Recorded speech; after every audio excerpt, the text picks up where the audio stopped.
నమస్కారం BTV news కి స్వాగతం. ముందుగా ముఖ్యాంశాలు. నేడు పులివెందులలో పర్యటించిన సీఎం జగన్. వైఎస్ఆర్ ప్రభుత్వ ఆసుపత్రి, మెడికల్ కాలేజీలకు ప్రారంభోత్సవం. వైఎస్ఆర్ మినీ సెక్రటరియట్, స్మారక పార్కుల్ని ప్రారంభించిన వైనం. ఏపీలో టీడీపీ, జనసేన, బీజేపీ మధ్య పొత్తు. ఉండవల్లిలోని చంద్రబాబు నివాసానికి బీజేపీ, జనసేన నేతలు. సమావేశంలో పాల్గొన్న జనసేన అధినేత పవన్ కళ్యాణ్. జీజీహెచ్కు 2 అత్యాధునిక లైఫ్ సపోర్ట్ అంబులెన్సుల్ని అందుబాటులోకి రావడం హర్షణీయమన్న విజయవాడ ఎంపీ కేశినేని నాని. వీటి ద్వారా రోగుల ప్రాణాలను రక్షించేందుకు అవసరమైన వైద్య సదుపాయాలు సకాలంలో అందించేందుకు వీలవుతుందని వ్యాఖ్య. ఏపీ సీఎం జగన్ ఇవాళ సొంత నియోజకవర్గం పులివెందుల పర్యటనకు వచ్చారు. కడప విమానాశ్రయం నుంచి రోడ్డు మార్గం ద్వారా పులివెందులకు చేరుకున్న ఆయన పలు కార్యక్రమాలలో పాల్గొన్నారు. పులివెందులలో డాక్టర్ వైఎస్ఆర్ గవర్నమెంట్ జనరల్ ఆసుపత్రిని, మెడికల్ కాలేజీని ప్రారంభించారు. ఆంధ్రప్రదేశ్ రాష్ట్ర ముఖ్యమంత్రి వైఎస్ జగన్మోహన్ రెడ్డి నేడు పులివెందులలో డాక్టర్ వైఎస్ఆర్ గవర్నమెంట్ జనరల్ ఆసుపత్రిని, మెడికల్ కాలేజీని ప్రారంభించారు. ఆసుపత్రి ప్రాంగణంలో వైఎస్ఆర్ విగ్రహాన్ని ఆవిష్కరించారు. డాక్టర్ వైఎస్ఆర్ వైద్య కళాశాలను 51 ఎకరాల్లో దాదాపు 500 కోట్ల వ్యయంతో నిర్మించారు. ఈ ప్రభుత్వ వైద్య కళాశాలలో 2024-25 విద్యా సంవత్సరం నుంచి బోధన ప్రారంభం కానుంది. వైఎస్ఆర్ ఆసుపత్రి, వైద్య కళాశాల వివరాలను రాష్ట్ర వైద్య ఆరోగ్య శాఖ ముఖ్య కార్యదర్శి కృష్ణబాబు సీఎం జగన్ కు వివరించారు. అనంతరం సీఎం జగన్ పులివెందులలో అరటికాయల సమీకృత ప్యాకింగ్ హౌస్ ను ప్రారంభించారు. ఈ ప్యాకింగ్ హౌస్ ను 20 కోట్ల వ్యయంతో రాష్ట్ర ప్రభుత్వం నిర్మించింది. సీఎం జగన్ తన పులివెందుల పర్యటనలో భాగంగా డాక్టర్ వైఎస్ఆర్ మినీ సెక్రటరియట్ సదుపాయాన్ని, వైఎస్ఆర్ స్మారక పార్కును కూడా ప్రారంభించారు. ఈ పార్కు నిర్మాణానికి 39.13 కోట్లు ఖర్చు చేశారు. ఇక బిర్లా గ్రూప్ నకు చెందిన ఆదిత్య బిర్లా గార్మెంట్స్ ఫ్యాక్టరీలో ఫేజ్ 1 యూనిట్ కు ప్రారంభోత్సవం చేశారు.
జనసేన పార్టీ అధ్యక్షుడు పవన్ కళ్యాణ్ ఉండవల్లిలోని టీడీపీ అధినేత చంద్రబాబు నివాసానికి వచ్చారు. అప్పటికే అక్కడ చంద్రబాబుతో బీజేపీ నేతలు షెకావత్, బైజయంత్ పండా సమావేశమయ్యారు. తాజాగా ఈ సమావేశంలో పవన్ కళ్యాణ్ కూడా పాల్గొన్నారు.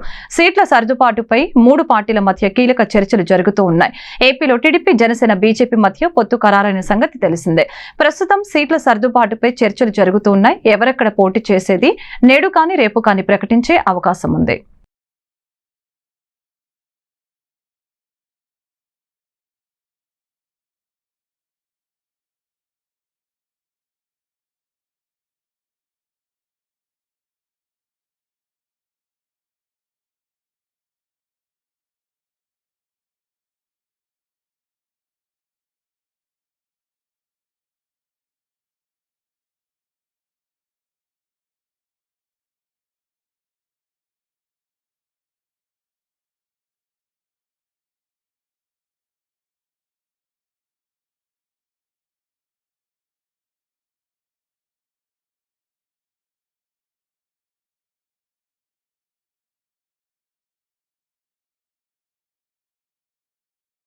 జీజీహెచ్ కు 2 అత్యాధునిక లైఫ్ సపోర్ట్ అంబులెన్స్ ని అందుబాటులోకి రావడం హర్షణీయమని విజయవాడ ఎంపీ కేశినేని నాని అన్నారు.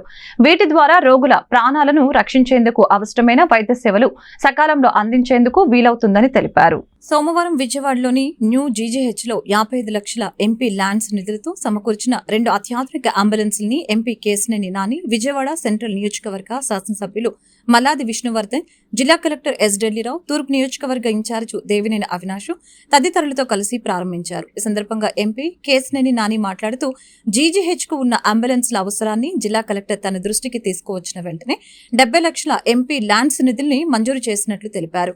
జీజీహెచ్ నుంచి అత్యంత నాణ్యమైన వైద్య సేవలు అందించేందుకు ప్రణాళికాయుతంగా చర్యలు చేపట్టడం జరిగిందని తెలిపారు.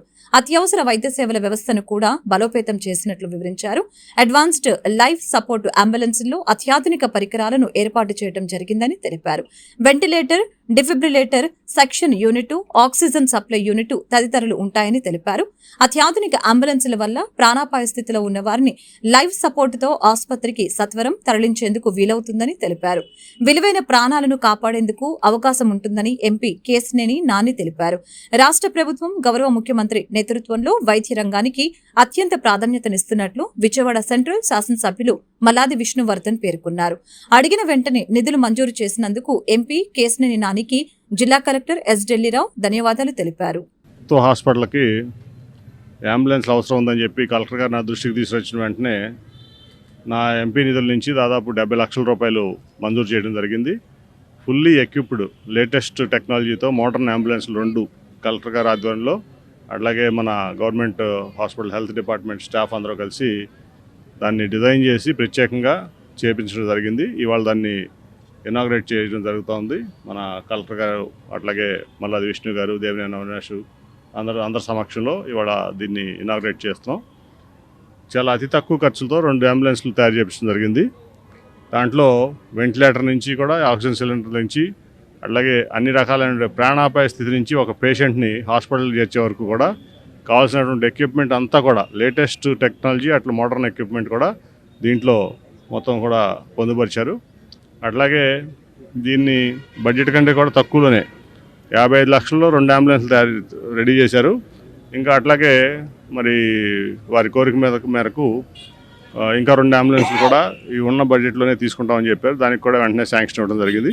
సో టోటల్ 4 అంబులెన్స్లు 70 లక్షల ఖర్చుతో ఇవాళ గవర్నమెంట్ హాస్పిటల్ ఆధ్వర్యంలో ఇక్కడ ఇనాగ్రేట్ చేసుకోవడం జరుగుతుంది. దీనికి ముందుగా నాకు దీన్ని ఇన్ఫామ్ చేసి ఇక్కడ అంబులెన్స్లు అవసరం ఉంది, కొరత ఉంది, పేషెంట్లు ఇబ్బంది పడుతున్నారు, హాస్పిటల్లో కూడా కావాలని ఇన్ఫామ్ చేసి దాన్ని వెంటనే చేసి పెట్టినటువంటి కలెక్టర్ గారికి, అట్లాగే మెడికల్ సూపరింటెండెంట్ గారికి, మన జీజీహెచ్ స్టాఫ్ అందరికీ కూడా, విజయవాడ జీజీహెచ్ స్టాఫ్ అందరికీ కూడా నా ప్రత్యేక అభినందనలు, అట్లాగే కృతజ్ఞతలు తెలియజేస్తున్నాను. పేదల పెన్నిధి, బడుగు బలహీన వర్గాల ఆశాజ్యోతి ఆంధ్రప్రదేశ్ రాష్ట్ర ముఖ్యమంత్రి వైఎస్ జగన్మోహన్ రెడ్డి అని మంత్రి జోగి రమేష్ మైలవరం నియోజకవర్గ సమన్వయకర్త శరణాల తిరుపతిరావు కొనియాడారు. ఇబ్రహీంపట్నంలో వరుసగా 4వ ఏడాది వైఎస్ఆర్ చేయుత అందజేసే కార్యక్రమంలో వారు పాల్గొని చెక్కుల్ని అర్హులైన అక్క చెల్లెమ్మలకు అందజేయడం జరిగింది.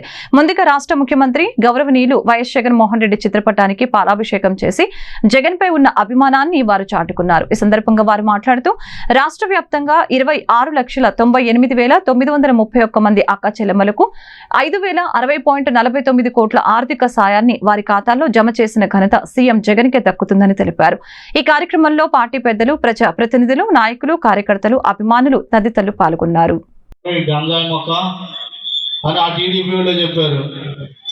అటేపుకి వెళ్ళి తులసి మొక్క వేయడంట, తీర్థం చల్లంగానే తులసి మొక్క వేయడంట. చంద్రబాబు నాయుడు వెళ్ళి తీర్థం చల్లించుకున్నాడంట, తులసి మొక్క అయిపోయాడంట. ఇవాళ నీతులు చెబుతున్నాడు వచ్చేసి మన అందరికీ. అంత తులసి మొక్క అయ్యేటప్పుడు అక్కడి నుంచే నువ్వు పోటీ చేయొచ్చు కదా, అక్కడి నుంచే చేయొచ్చు కదా, అన్నీ చేయొచ్చు కదా. ఇన్ని రకాలుగా అభివృద్ధి, ఇన్ని రకాలుగా ఇన్ని సీసీ రోడ్లు పోసానని నువ్వే చెప్పావు, డ్రైనేజీలు కట్టానని నువ్వే చెప్పావు, సచివాలయాలని నువ్వే ఓపెన్ చేసావు, ఆర్బికేలు ఓపెన్ చేసావు, ఎల్ఐ సెంటర్లు ఓపెన్ చేసావు. ప్రతి ఒక్కటి కూడా నీ ద్వారాగా నీ బొమ్మ వేసుకుని ఓపెన్ చేసావు. ఇవన్నీ అక్కడ చంద్రబాబు నాయుడు డబ్బులు తీసుకొచ్చి కట్టావు. నువ్వు ఏ ఊళ్ళోనా ఎక్కడన్నా నువ్వు చంద్రబాబు నాయుడు లేదా ఆస్తులు అమ్మి కట్టారా, లేదా మీ ఆస్తి అమ్మి ఎక్కడన్నా ఒక బిల్డింగ్ కట్టావా? ఏమి అసలు మాట్లాడడానికి కూడా అభివృద్ధి అనేది జరగలా. జగన్మోహన్ రెడ్డి గారు ఏమి చేయలే అని చెబుతున్నావు. ఇన్ని వేల కోట్ల సంక్షేమ పథకాలు ఇదే స్టేజ్ మీద ఎక్కడే నువ్వు ఎన్నిసార్లు ఇదే అక్కలకి, ఇదే తల్లులకి, ఇదే అమ్మలకి చెప్పావు. జగన్మోహన్ రెడ్డి గారు దేవుడు, రాముడు, సూర్యుడు అని. ఇవాళ జగన్మోహన్ రెడ్డి గారిని నువ్వు మాట్లాడటానికి కూడా నీకైతే సరిపోవు. నాకు తెలిసైతే ఆ పాపాలన్నీ కూడా మీరు మూట కట్టుకొని మళ్ళీ కృష్ణమ్మ తల్లి మళ్ళీ 70 గేట్లు ఎత్తుతాం. మా గవర్నమెంట్ వచ్చేది కానీ 70 గేట్లు ఎత్తుతాం కృష్ణానది. ఆ 70 గేట్లు వెళ్ళి మీరు వెళ్ళి ఎక్కడికి వెళ్తారు తెలుసా? బంగాళాఖాతంలో వెళ్తారు. వెళ్ళి మొత్తం కొట్టుకెళ్తారు, ఎవరు ఉండరు. మీరున్న 5 సంవత్సరాలు చేసిన దాంట్లో ఎప్పుడైనా ఏనాడైనా ఒక వర్షం సుక్కబడింది లేదు, ఒక రైతు శుభ్రంగా ఉండలేదు, ఒక పేదవాడు శుభ్రంగా కూలి చేసి బతికింది లేదు. ఎప్పుడు కూడా కృష్ణమ్మ కూడా నిండింది కూడా లేదు. ఎండిపోవటం, ఉసుక అమ్ముకోవటం, మట్టి అమ్ముకోవటం, బూడిద అమ్ముకోవడం తప్ప మీకు రెండే. పేదవాడికి ఎప్పుడన్నా మంచి చేయడం తెలిసిందా? పేదవాడికి ఎప్పుడన్నా 4 మంచి పనులు చెప్పారా? 4 మంచి పనులు చేశారా? ఎవడన్నా వాగులు అమ్మటో, డొంకలు అమ్మటో కొద్దంతా ఆపుకొని ఏ పేద రైతు కొంచెం ఉంటే అవన్నీ కూడా కొట్టేసారు, అవన్నీ కూడా తోముకుండా పోయారు. ఇక్కడ వరదలు వచ్చి మునిగిపోతే ఈ వాగులన్నీ బాగు చేయాలని. వాగులు బాగు చేయడం కాదు, వీళ్ళు బాగుపడడానికి తప్ప. ఏ వాగు వచ్చింది? ఇన్ని వర్షాలు వచ్చినాయి మనం వచ్చాక 5 సంవత్సరాల్లో, ఇన్ని తుఫాన్లు వచ్చినాయి. ఏ వాగన్నా ఒకటి పోయిందా మనకి?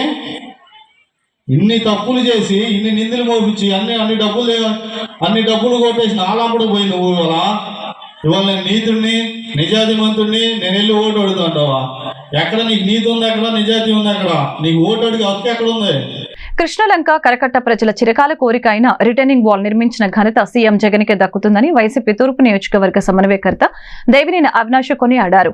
రిటర్నింగ్ వాల్ ను ఈ నెల 12వ తేదీన సీఎం జగన్ లాంఛనంగా ప్రారంభించనున్నట్లు తెలిపారు. ఈ కార్యక్రమంలో పార్టీ నాయకులు, కార్యకర్తలు పెద్ద ఎత్తున పాల్గొని జయప్రదం చేయాలని కోరారు. రాష్ట్ర ప్రభుత్వం ప్రతిష్టాత్మకంగా నిర్మించిన కృష్ణలంక రిటర్నింగ్ వాల్ ప్రారంభ దశకు చేరుకుంది. ఈ నెల 12న సీఎం జగన్ ఈ కార్యక్రమంలో పాల్గొని రిటర్నింగ్ వాల్ ని ప్రారంభించనున్నారు.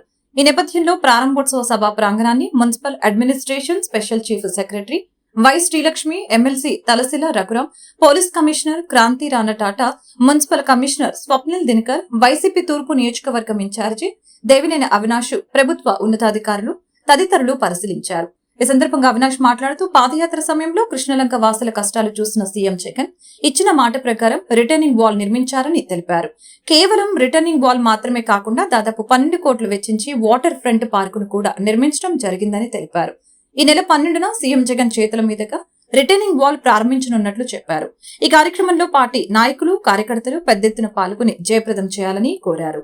ఏదైతే ముఖ్యమంత్రి జగన్మోహన్ రెడ్డి గారి నాయకత్వంలో నిర్మించిన రిటైనింగ్ వాల్ ఉందో దాన్ని రేపు ముఖ్యమంత్రి జగన్మోహన్ రెడ్డి గారు ఒక ఆధ్వర్యంలో ప్రారంభోత్సవ కార్యక్రమం చేస్తడం జరుగుతుంది. అదేవిధంగా దాదాపుగా 12 కోట్లు పెట్టి విజయవాడ రివర్ ఫ్రంట్ ఏ విధంగా అయితే వివిధ దేశాల్లో అభివృద్ధి చెంది ఉంటుందో ఆ విధంగా ఈరోజు కృష్ణలంక ప్రాంతం రివర్ ఫ్రంట్ మొత్తం గారు ఈరోజు అభివృద్ధి చేసే విధంగా జగన్మోహన్ రెడ్డి గారి నాయకత్వంలో దానికి గారు పనులు ప్రారంభించి అది గారు పూర్తి అయ్యే విధంగా రేపు ప్రారంభోత్సవం కార్యక్రమం జరుగుతుంది. ఈరోజు ఏదైతే ఈ ప్రాంత వాసులకు చిరకాల కోరిక నెరవేర్చిన నాయకుడు జగన్మోహన్ రెడ్డి గారు, ప్రజానికం అందరూ గారు ఎంతో సంతోషంగా మేము ఏదైతే కోరుకున్నామో ఆ కోరికను నెరవేర్చారు. జగన్మోహన్ రెడ్డి గారు మేము అందరం గారు అండగా ఉంటామని చెప్పని ఈరోజు అధికారులు అందరూ గారు వచ్చి రేపు జరగబోయే కార్యక్రమాలు అన్నీ గారు ఈరోజు పర్యవేక్షణ జరిగింది. తప్పకుండా రేపు ఈ ప్రాంత ప్రజానీకం, తూర్పు నియోజక ప్రజానీకం అందరూ గారు పాల్గొని ఆ కార్యక్రమాన్ని విజయవంతం చేయాల్సిందిగా కోరుకుంటున్నాం. టీడీపీ, జనసేన, బీజేపీ పార్టీలు కేవలం పొత్తుల కోసం పాకులాడుతున్నారు తప్ప ప్రజా సంక్షేమాన్ని పట్టించుకోవటం లేదని పశ్చిమ నియోజకవర్గ వైసీపీ ఇన్ఛార్జి షేక్ ఆసిఫ్ విమర్శలు గుప్పించారు. ప్రజల ఆశీర్వాదంతో 2024 ఎన్నికల్లో తిరిగి వైసీపీ అధికారంలోకి వస్తుందని తెలిపారు. పశ్చిమంలో వైసీపీ జెండా రెపరెపలాడటం ఖాయమని ధీమా వ్యక్తం చేశారు. పశ్చిమ నియోజకవర్గం 46వ డివిజన్ కార్పొరేటర్ నగర మేయర్ రాయన భాగ్యలక్ష్మి ఆధ్వర్యంలో జెండా చెట్టు సందు లంబాడిపేట దగ్గర నుంచి గడప గడపకు మన ప్రభుత్వం కార్యక్రమం జరిగింది. ఈ కార్యక్రమంలో పశ్చిమ ఇన్ఛార్జి షేక్ ఆసిఫ్ తో పాటు మేయర్ భాగ్యలక్ష్మి, ఏఐడిసి చైర్మన్ పుణ్యశీలలు పాల్గొని ప్రతి గడపకు తిరుగుతూ స్థానికుల వద్ద నుంచి సమస్యల్ని అడిగి తెలుసుకోవడంతో పాటు ప్రభుత్వం నుంచి అందుతున్న సంక్షేమ లబ్ధిని వివరించారు. ఈ సందర్భంగా ఆయన మాట్లాడుతూ ఈ డివిజన్ లో అన్ని ప్రాంతాల్లో పర్యటించామని, పలు అభివృద్ధి పనులు చేశామని, స్థానిక కార్పొరేటర్ అయిన మేయర్ భాగ్యలక్ష్మి చొరవతో స్థానిక సమస్యల్ని కూడా పరిష్కరించామని ఆయన తెలియజేశారు. జగనన్న సంక్షేమ పథకాల వలన ప్రజలు బ్రహ్మరథం పడుతున్నారని అన్నారు. ఎన్నికల ముందు జగన్ ఇచ్చిన హామీలను నెరవేర్చడం వలన ప్రజలు ఎంతగానో ఆనందం వ్యక్తం చేస్తున్నారని అన్నారు. ప్రతి పథకం ఇంటి వద్దకే చేరుకుంటున్నాయని తెలిపారు. టీడీపీ, జనసేన పార్టీలు వైసీపీ అభివృద్ధిని చూసి ఓర్వలేక బురద చల్లే ప్రయత్నం చేస్తున్నారని ఆయన మండిపడ్డారు. సిద్ధం మహాసభకు 15 లక్షల మంది జనం చూసి ప్రతిపక్షాలు నోరెళ్ల పెట్టాయని విమర్శించారు. సిద్ధం సభకు జగన్మోహన్ రెడ్డి మీద అభిమానంతో ప్రజలు వచ్చారని, అది చూసి సహించలేక విమర్శలు గుప్పిస్తున్నారని మండిపడ్డారు. టీడీపీ, జనసేన, బీజేపీలు పొత్తులు పెట్టుకున్నాయే తప్ప ప్రజా సంక్షేమం పట్టించుకోవటం లేదని దుయ్యపట్టారు. ప్రతిపక్షాలు ఇచ్చిన హామీలను అమలు చేయలేక ఏ మొహం పెట్టుకుని ఓట్లు అడుగుతున్నారని ధ్వజమెత్తారు. రానున్న కాలంలో చంద్రబాబుకి, ఆయన దత్తపుత్రుడికి ప్రజలే బుద్ధి చెప్తారని అన్నారు. అభ్యర్థుల్ని ఎంపికలో ముఖ్యమంత్రి జగన్ చెప్పినట్లుగా వైనాట్ 175 సాధిస్తామని ఆయన అన్నారు. ప్రజల ఆశీర్వాదం తప్పకుండా జగన్మోహన్ రెడ్డిపై ఉంటుందని చెప్పారు. పశ్చిమంలో 3వసారి కూడా వైసీపీ జెండా రెపరెపలాడటం ఖాయమని ఆయన ధీమా వ్యక్తం చేశారు. అందరికీ నమస్కారం. ఈరోజు విజయవాడ పశ్చిమ నియోజకవర్గం 46వ డివిజన్లో గడప గడప కార్యక్రమం రాయన భాగ్యలక్ష్మి గారి ఆధ్వర్యంలో గడప గడపకి వెళ్ళడం జరిగింది. ప్రతి గడపకి వెళ్ళి ఏదైతే సమస్యలు ఉన్నాయో ఆ సమస్యల్ని పరిష్కరించే విధంగా ముందుకెళ్తున్నాం. మేము వెళ్ళంగానే వాళ్ళే వచ్చి మాకు బ్రహ్మరథం పట్టి హారతులు ఇచ్చి, అయ్యా మాకు అన్ని సంక్షేమ పథకాలు అందుతున్నాయి, మా రోడ్లు, సీసీ రోడ్లు కానీ, అలాగే డ్రైన్లు కానీ, వాటర్ పైప్ లైన్ కానీ, అనేక ఎలక్ట్రిక్ ఫెసిలిటీస్ కానీ అన్నీ మాకు దగ్గరుండి మేయర్ అయిన రాయన భాగ్యలక్ష్మి గారు మాకు అన్ని సమకూరుస్తూ మా డివిజన్ అభివృద్ధి చేస్తున్నారు. మంచి మోడల్ డివిజన్గా తీర్చిదిద్దడం జరిగింది. ఈ యొక్క డివిజన్లో అనేక వసతులు కల్పించి మేము వెళ్ళి వాళ్ళకి ఓట్లు అడుగుతున్నాం. వాళ్ళే ముందు వచ్చి చెప్తున్నారు, జగనన్న మాకు ఎన్నో సంక్షేమ పథకాలు ఇచ్చారు, ఎంతో అభివృద్ధి చేశారు. ఈ డివిజన్లో అందరూ చెప్పడమే, మా ఇంట్లో అమ్మఒడి వచ్చింది, చేయుత వచ్చింది, ఆసరా వచ్చింది, అనేక పథకాలు మేము జగనన్న ద్వారా తీసుకుంటున్నాం, మళ్ళీ ఆయనకి కాకపోతే ఇంకెవరికి వేస్తామయ్యా అని చెప్తున్నారు. ఇన్ని పథకాలు, ఇన్ని సంక్షేమం చేసి మేము వెళ్ళి ఓటు అడుగుతున్నాం. మరి ఏ ఒక్క పథకాలు ఇవ్వకుండా, ఏ ఒక్క అభివృద్ధి చేయకుండా చంద్రబాబు నాయుడు అలాగే ఆయన దత్తపుత్రుడు పవన్ కళ్యాణ్ ఓట్లు అడగడానికి వస్తున్నారు. మీరు ప్రజలందరూ గమనించాలి. నిత్యం ప్రజల్లో ఉండే నాయకులు కావాలా, లేకపోతే తెలంగాణలో తలదాచుకునే నాయకులు కావాలా? మీరు ఆలోచించి ఓటు చేయాలని చెప్పి మేము చెప్పడం జరుగుతుంది. అందరికీ నమస్కారం.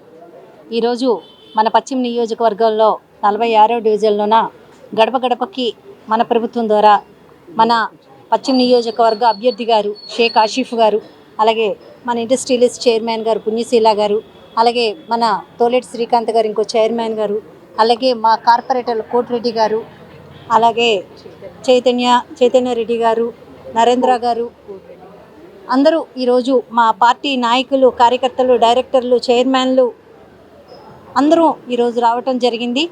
చాలా చక్కగా ఈరోజు ప్రతి ఒక్క గడపకి మేము వెళ్ళటం కానీ, ప్రతి ఒక్క మహిళ బయటకు వచ్చి మాకు హారతలు ఇవ్వటమే కాకుండా మా ఇంట్లో 2 సంక్షేమాలు వస్తున్నాయి, 3 సంక్షేమ పథకాలు వస్తున్నాయి, ఈయనకి కాకపోతే ఎవరికి వేస్తామని స్వచ్ఛందంగా వాళ్ళు నవ్వు మొహాలతోటి జగన్ చెప్తారు, చిక్కటి నవ్వుతోటి అని, అలాగే అంతే ఆనందంతో వాళ్ళు బయటకు వచ్చి మాకు ఆహ్వానం పలకటం కానీ, దీనికి తప్పితే మేము దేనికి వెయ్యము అని చెప్పి వాళ్ళు స్వచ్ఛందంగా చెప్పడం కానీ చాలా ఆనందంగా ఉంది.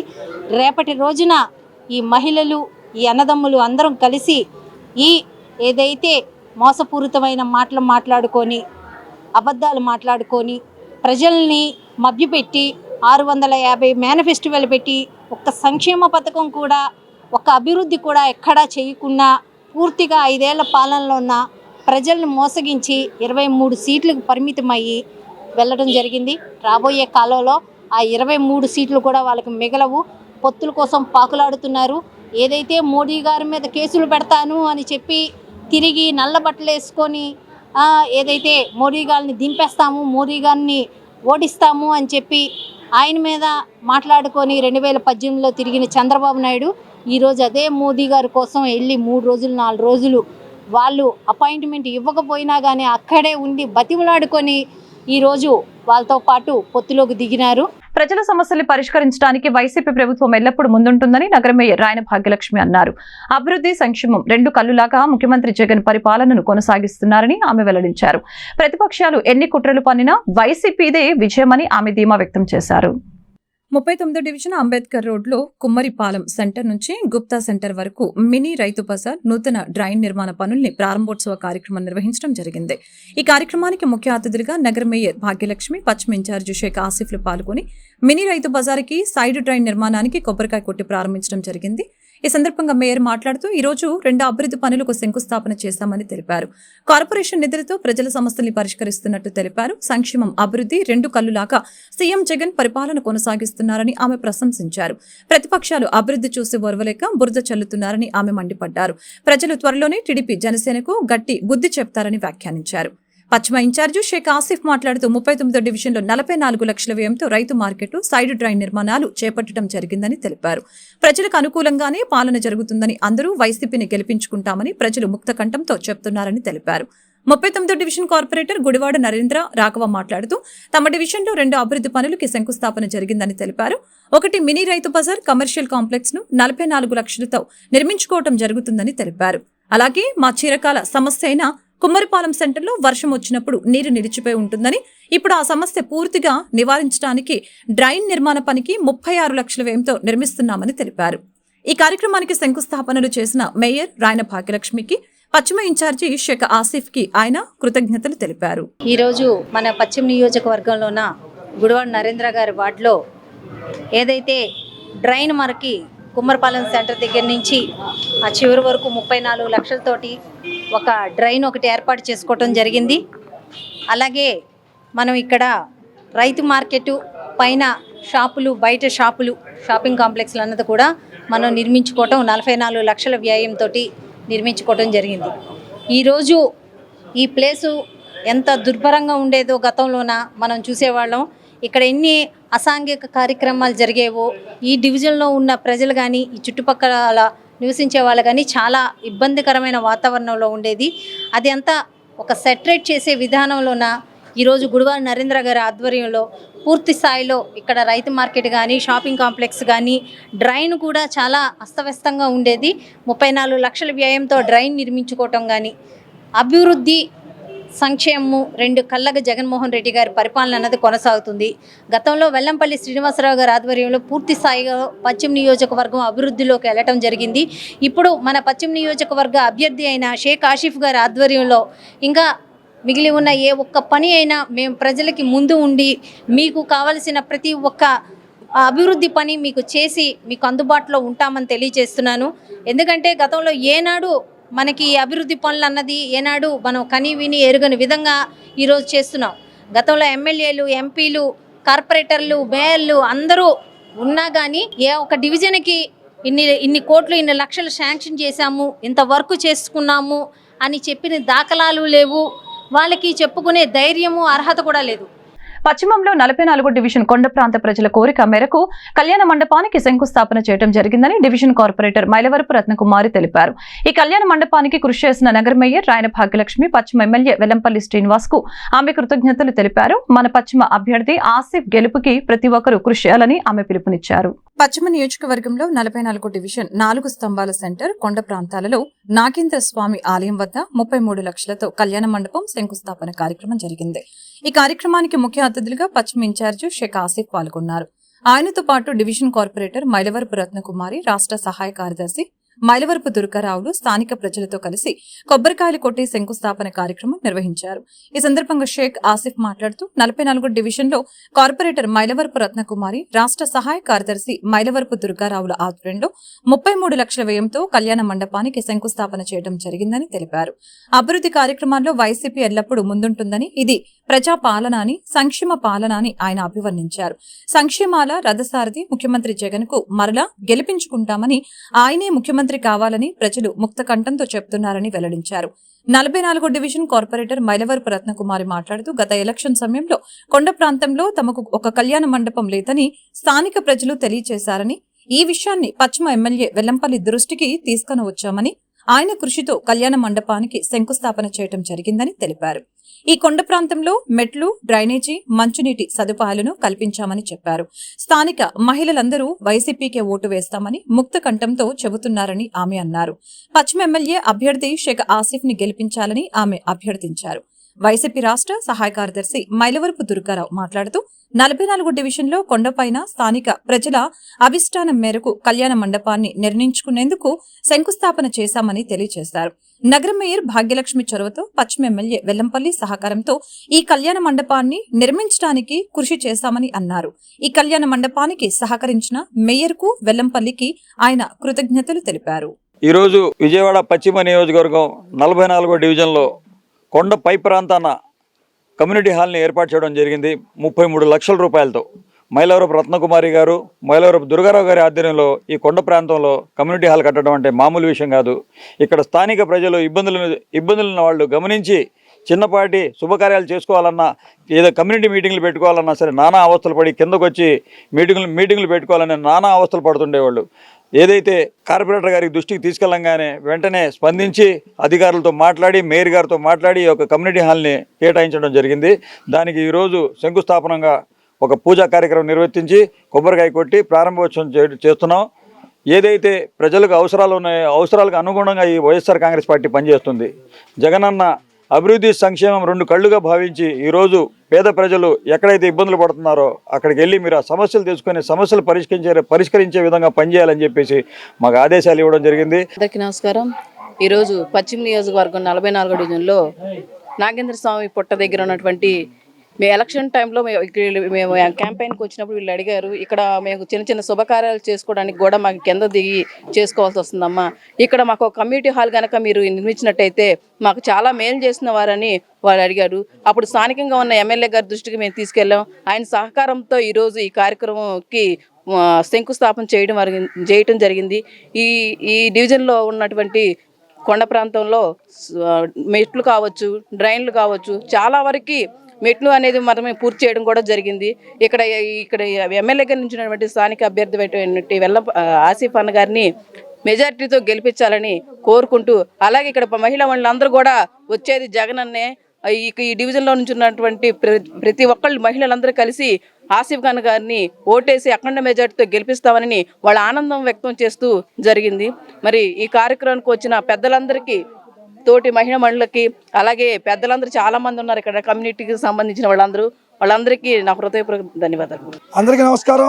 ఈరోజు 44వ డివిజన్లో 4 స్తంభాల సెంటర్లు నాగేంద్ర స్వామి కొండ పైన భాగంలో దాదాపు 300 మెట్లు పైన మరి ఈరోజు నాగేంద్ర స్వామి గుడి పక్కన ఎప్పటి నుండో నేను 2009లో కూడాను ఇక్కడ కాంగ్రెస్ పార్టీ మీద పోటీ చేసినప్పుడు కూడా స్థానిక ప్రజలందరూ కూడా నన్ను అడిగింది ఒకటే ఒక కోరిక, అయ్యా ఇక్కడ కళ్యాణ మండపం కట్టించాలి, ఎందుకంటే మేము చాలా ఇబ్బందులు పడుతున్నాం, చిన్నపాటి ఫంక్షన్ చేసుకోవాలన్నా కింద దిగి చాలా ఇబ్బందులు పడుతున్నాం, పెద్దవాళ్ళు ఉన్నారు, చిన్నపిల్లలు ఉన్నారు, చాలా ఇబ్బంది పడుతున్నారని చెప్పి మా దృష్టికి 2009లోనే 2014 ఎలక్షన్లో కూడా నా దృష్టి తీసుకురావడం, అలాగే మొన్న 2021 కార్పొరేషన్ ఎలక్షన్లో కూడా నా దృష్టి తీసుకురావడంతో వీళ్ళకి నేను కంపల్సరీగా వీళ్ళు అడిగే కోరిక న్యాయమైన కోరిక, ఈ కోరికను నేను తీర్చాలని ఒక సంకల్పంతో ఈరోజు స్థానిక శాసనసభ్యులు గౌరవనీయులు శ్రీ వెల్లంపల్లి శ్రీనివాస్ గారు, అలాగే నగర మేయర్ రాయన భాగ్యలక్ష్మి గారు కూడా ఈ యొక్క చెప్పగానే వెంటనే ఈ కార్యక్రమం చేసి మీకు అందరికి కూడా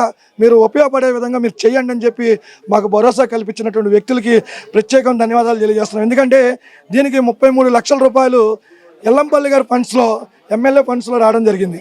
అది రావడం లేట్ అవుతుందని చెప్పి ప్రజలకు ఇచ్చిన మాట చాలా దూరం అవుతుందనే ఆలోచనతో జనరల్ ఫండ్లోకి మార్చి వెంటనే ఈ యొక్క పనులు పూర్తి చేసే విధంగా చర్య తీసుకోవడానికి నాతో సహకరించినటువంటి ఇప్పుడున్నటువంటి షేక్ ఆసిఫ్ గారు, ఈ యొక్క పశ్చిమ నియోజకవర్గం వైఎస్ఆర్ కాంగ్రెస్ పార్టీ అభ్యర్థి అయినటువంటి షేక్ ఆసిఫ్ గారు, అలాగే ఈ యొక్క కార్యక్రమాన్ని మరి పూర్తి చేసుకోవడానికి పూర్తిగా సహకరించినటువంటి స్థానిక శాసనసభ్యులు గారు వెల్లంపల్లి శ్రీనివాస్ గారు, నగర మేయర్ గారికి ప్రత్యేకమైన ధన్యవాదాలు తెలియజేస్తున్నాను. ఎందుకంటే ఈ ఏరియాలో 4 స్తంభాల సెంటర్ కొండపైన గతంలో ఎప్పుడో బ్రహ్మయ్య గారు ఉన్నప్పుడు ఏదో చిన్న మెట్లు వేసేవారండి, పిలవగానే అడగగానే చేశారండి. గతంలో టీడీపీ కార్పొరేటర్లు గెలుస్తున్నారు, కరిమల్లా గారు కానీ హరినాథ్ గారు కానీ గెలుస్తున్నారు, కానీ ఏ రోజు పట్టించుకున్న దాఖలాలు లేవు. కేంద్రంలోని బీజేపీతో రాష్ట్రంలోని స్థానిక పార్టీలు వివిధ రూపాల్లో మద్దతు తెలపటాన్ని మేలుకో ఆంధ్రప్రదేశ్ సంస్థ సభ్యులు ఖండించారు. రాష్ట్రానికి అన్ని విధాల ద్రోహం చేసిన బీజేపీని విడిచిపెట్టాలని స్థానిక పార్టీలకు వారు సూచించారు.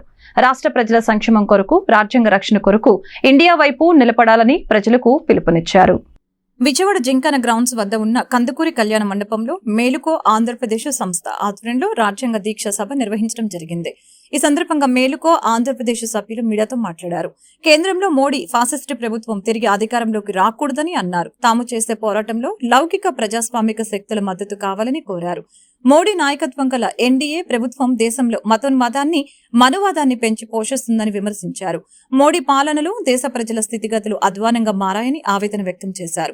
రైతులకు వ్యతిరేకంగా వ్యవసాయ చట్టాలను, కార్మికులకు వ్యతిరేకంగా లేబర్ విధానాలను, గిరిజనులకు వ్యతిరేకంగా అటవీ హక్కుల సవరణ చట్టాలను, ఇలా ఎన్నో చట్టాలతో ప్రజల్ని మోడీ ప్రభుత్వం తీవ్ర ఇబ్బందులకు గురి చేసిందని మండిపడ్డారు. దురదృష్టవశాత్తు రాష్ట్రంలో 3 రీజనల్ పార్టీలు వివిధ రూపాల్లో బీజేపీతో సంబంధం పెట్టుకున్నాయని విమర్శించారు. రాష్ట్ర ప్రజల సంక్షేమం కోరుతూ రాజ్యాంగ రక్షణ కొరకు ఇండియా వైపు నిలబడాలని ప్రజలకు పిలుపునిచ్చారు. మేలుక ఆంధ్రప్రదేశ్లో భాగస్వామ్యమై పాల్గొనడం నాకు అనేక రకాలుగా నా మనోభావాల్ని, నన్ను నేను ఉత్తేజపరుచుకోవడానికి, నా దేశ డెమోక్రసీని కాపాడుకోవడానికి, దేశ సంపదల్ని రక్షించడానికి ఇది ఒక పెద్ద ప్లాట్ఫామ్గా పరిగణిస్తున్నాను.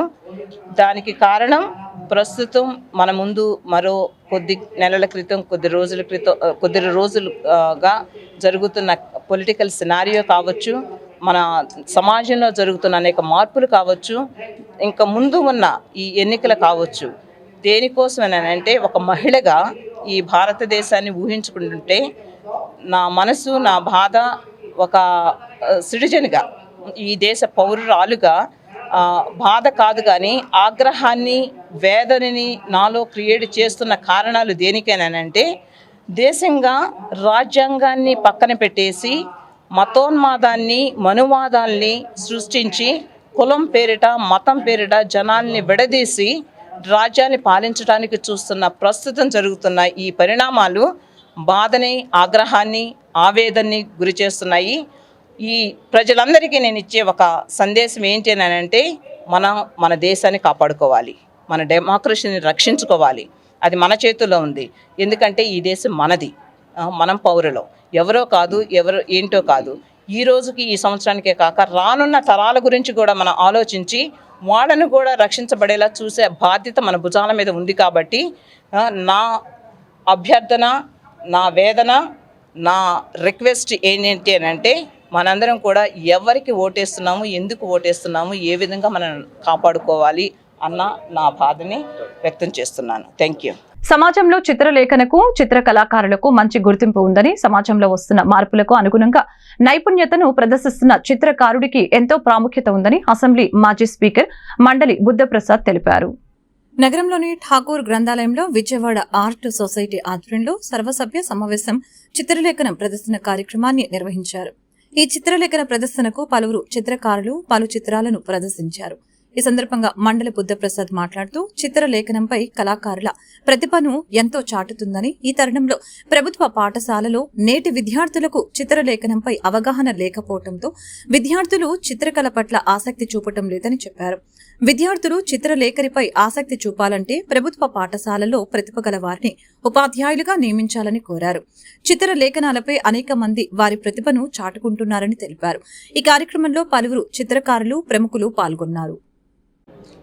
ఆది మానవుడి నుంచి ఆధునిక మానవుడి దాకా ఎన్నో రకాల కళల్లో అది కొన్ని వేల సంవత్సరాల నుంచి వస్తున్న వాటిలో అత్యంత ప్రాచీనమైనది చిత్రకళ. ఏదైనా ఒక నమూనాని చూసి కానీ లేకపోతే ఊహించి కానీ గోడల మీద వేసిన చిత్రాల దగ్గర నుంచి ఈ రోజున రకరకాల ప్రక్రియలు, ఆ ప్రక్రియల్లో ఈ గోడ బయటికి వచ్చే 3D ప్రక్రియతో సహా ఈ రోజున చిత్రకళ చాలా చాలా అభివృద్ధి చెందింది. ఈ విజయవాడ ఆర్ట్ సొసైటీ వాళ్ళు ఈ రోజున చాలా అత్యద్భుతమైన సర్వసభ్య సమావేశంతో పాటు చిత్ర ప్రదర్శన కూడా పెట్టారు. ఇటువంటి చిత్ర ప్రదర్శనల మూలంగా నిజంగా ఒక్కొక్క చిత్రకారుడు తనలో ఉన్న భావాలను కానీ తను చూసిన విషయాలను కానీ ఏ రకంగా చిత్రాల్లో ప్రతిఫలింపజేస్తాడు అన్నదానికి ఇది ఒక అత్యుత్తమమైన ప్రదర్శనగా భావిస్తున్నాను. హృదయపూర్వక శుభాకాంక్షలు తెలియజేస్తున్నాను. ఆంధ్ర చిత్రకళ అని చెప్పి మళ్ళా ఒక చిత్రకళకి నాంది పలికి భారతీయ చిత్రకళలో ఆంధ్ర చిత్రకళకు కూడా ఒక స్థానాన్ని కల్పించిన మహానుభావుడు. దానికి ఆ రోజున ఆంధ్రజాతీయ కళాశాల మచిలీపట్నం ప్రమోద్ కుమార్ చటర్జీ గారు యొక్క శిష్యరికం వహించడం, అలాగే రాజమండ్రిలో ఆస్వాల్డ్ కూల్డ్రే గారు యొక్క శిష్యరికం వహించడం, వారి యొక్క ప్రభావంతో మనదైన ఒక చిత్రకళని సృష్టించాలని చెప్పి ఆంధ్ర చిత్రకళను ఆ రోజున వారు సృష్టించడం జరిగింది. అలాగే రకరకాల చిత్రకళలు మనకి ఉన్నాయి. మొగలాయి పత్తులో చిత్రకళలు ఉన్నాయి, అనేక చిత్రకళలు ఉన్నప్పటికీ కూడా ఏ చిత్రకళలో అయినా కూడా తనదైన సామర్థ్యాన్ని ప్రదర్శించింది మాత్రం తెలుగు చిత్రకారులు అని చెప్పడం ఎటువంటి సందేహం లేదు. అయితే చిత్రకళ అన్నది చాలా ఖరీదైన వ్యవహారం. అయితే ఏంటి, వీళ్ళు ఎన్ని చిత్రాలని రచిస్తున్నారు కానీ వాటిని తగిన కొనుగోలు చేసే పరిస్థితులు మనకి కనిపించట్లేదు. ఎందుకంటే వారిని ప్రోత్సహించాల్సిన అవసరం ఉంది. వారి చిత్రకళను మనం ఆస్వాదించడం కాదు, వాళ్ళ పడ్డ శ్రమకి తగిన విలువనిచ్చి మనం వాటిని కొనుగోలు చేసి వాళ్ళకి ఖ్యాతిని పెంచాల్సిన అవసరం మాత్రం అంతేనే ఉంది. నేను ప్రపంచంలో అనేక చిత్రశాలను చూడటం జరిగింది. మన బ్రిటిష్ మ్యూజియం కానివ్వండి, ఇవన్నీ కూడా అక్కడ ఒకటో రెండో చిత్రకళలో మన పెయింటింగ్స్ మన తెలుగు వాళ్ళే కూడా ఉంటాయి. ఆ రకంగా ఏంటంటే తెలుగు వాళ్ళు అంతర్జాతీయ స్థాయికి దిగిన పరిస్థితులు ఉన్నాయి. అంచేత ఇంక ఈ చిత్రకళని ప్రోత్సహించడం ప్రభుత్వం కూడా ప్రోత్సహించాల్సిన అవసరం ఉంది. ఎందుకంటే ప్రభుత్వం కూడా చిత్రగా ఇదివరకు మనకి హైదరాబాద్లో అయితే లలితకళ అకాడమీ ఉండేది, అలాగే అక్కడ చిత్ర ప్రదర్శన చేసుకోవడానికి కళాభవన్ ఉండేది. కానీ ఆంధ్రప్రదేశ్ విడిపోయిన తర్వాత మనకు అలాంటి అవకాశాలు మన ఆంధ్ర రాష్ట్రంలో లేకుండా పోయింది. ఎక్కడ కూడా ఇవాళ చిత్రకళ ప్రదర్శన చేసుకునేందుకు తగిన ప్రదేశం కూడా వాళ్ళ ప్రభుత్వం ఏర్పరచలేదు. తర్వాత మనకి హైదరాబాద్లో ఆర్ట్ గ్యాలరీ ఉండేది, స్టేట్ ఆర్ట్ గ్యాలరీ. కానీ ఆంధ్రప్రదేశ్ మన విభజన తర్వాత మనకు స్టేట్ గ్యాలరీ కూడా మనం ఏర్పాటు చేసుకోలేకపోయాం. అంచేత ప్రభుత్వం తక్షణమే స్టేట్ ఆర్ట్ గ్యాలరీని చేయటం, అక్కడ చిత్రకారులకి వాళ్ళు ప్రదర్శన చేయడానికి అనువైన హాల్లు కూడా నిర్మాణం చేయాల్సిన అవసరం ఉంది. తూర్పు నియోజకవర్గంలో వైసీపీ ఇన్ఛార్జి దేవినేని అవినాష్ విజయాన్ని కాంక్షిస్తూ అతని కుటుంబ సభ్యులు విస్తృత ప్రచారం చేస్తున్నారు. అవినాష్ పడిన కష్టాన్ని, చేసిన అభివృద్ధిని దృష్టిలో ఉంచుకొని ఓటు వేయాలని వారు అభ్యర్థిస్తున్నారు. ప్రజలు స్వచ్ఛందంగా ముందుకు వచ్చి ప్రభుత్వం ద్వారా అందిన సంక్షేమం గురించి చెప్పడం ఆనందంగా ఉందని కోఆప్షన్ మెంబర్ ముసునూరు సుబ్బారావు తెలిపారు. టీడీపీకి ఓటమి భయంతో వైసీపీ ముఖ్య నేత గుంటుపల్లి నరసింహారావు తమ పార్టీలో చేరుతున్నారని ప్రచారం చేసుకోవడంపై ఆగ్రహం వ్యక్తం చేశారు. గద్దె రామ్మోహన్ దిగజారుడు రాజకీయాలకు ఇదొక ఉదాహరణ అని ఆయన పేర్కొన్నారు. 4వ డివిజన్లోని శ్రీనివాసనగర్ బ్యాంకు కాలనీ ప్రాంతంలో దేవినేని అవినాష్, సతీమణి దేవినేని సుధీర, కోఆప్షన్ మెంబర్ ముసునూరు సుబ్బారావు, స్థానిక వైసీపీ నేతలు గల్లా పద్మావతితో కలిసి ప్రచారం నిర్వహించారు. ఈ సందర్భంగా ప్రభుత్వం చేస్తున్న అభివృద్ధి కార్యక్రమాల గురించి వారు వివరించి రాబోయే ఎన్నికల్లో వైసీపీకి ఓటు వేయాలని ప్రజలను అభ్యర్థించారు. వైసీపీ హయాంలో జరిగిన అభివృద్ధి వివరాల కరపత్రాలను వారికి అందజేశారు. అనంతరం కోఆప్షన్ మెంబర్ ముసునూరు సుబ్బారావు మాట్లాడుతూ తూర్పు నియోజకవర్గంలో ఉన్న 21 డివిజన్లలో 4వ డివిజన్ పై ప్రత్యేక దృష్టి పెట్టి మోడల్ డివిజన్ గా అభివృద్ధి చేసిన ఘనత దేవినేని అవినాష్ కి దక్కుతుందని తెలిపారు. నియోజకవర్గంలో ఇంత కష్టపడి అభివృద్ధి చేసిన అవినాష్ కి విలువ ఇచ్చి గెలిపించాలని ఆయన కోరారు. అదేవిధంగా స్థానికంగా ఉన్న కళ్యాణ మండపానికి అధ్యక్షులు అయిన గుంటుపల్లి నరసింహారావు టీడీపీలో చేరుతున్నారని ఆ పార్టీ నేతలు ప్రచారం చేయడంపై ఆగ్రహం వ్యక్తం చేశారు. మర్యాదపూర్వకంగా ఇంటికి వెళ్లి కలిసి శాల్వా కప్పినంత మాత్రాన టీడీపీలో చేరినట్లేనా అని ప్రశ్నించారు.